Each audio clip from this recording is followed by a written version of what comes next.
Bhagavad Gita, Chapter 5, Text 27. Sparshan, Sparshan, Kritva, Kritva,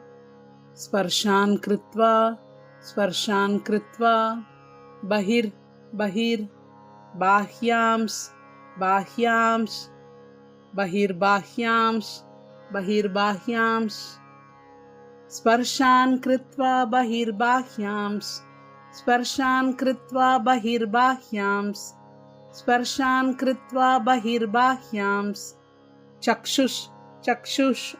Chaiva, Chaiva, Antare, Antare, Chaivantare, Chaivantare, Chakshush Chaivantare, Chakshush Chaivantare,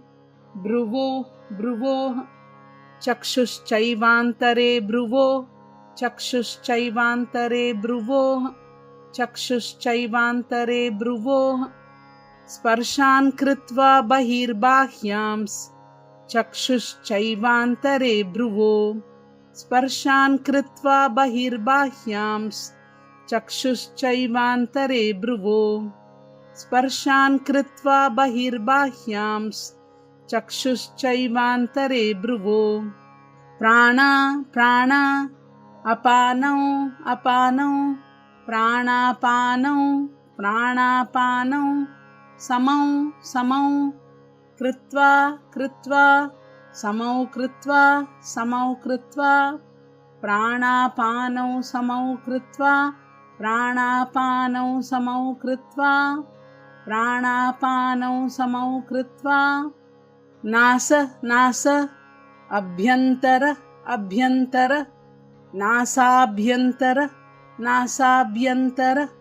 चारिणौ चारिणौ नासाभ्यंतर चारिणौ नासाभ्यंतर चारिणौ नासाभ्यंतर चारिणौ प्राणापानौ समौ कृत्वा नासाभ्यंतर चारिणौ प्राणापानौ समौ कृत्वा नासाभ्यंतर चारिणौ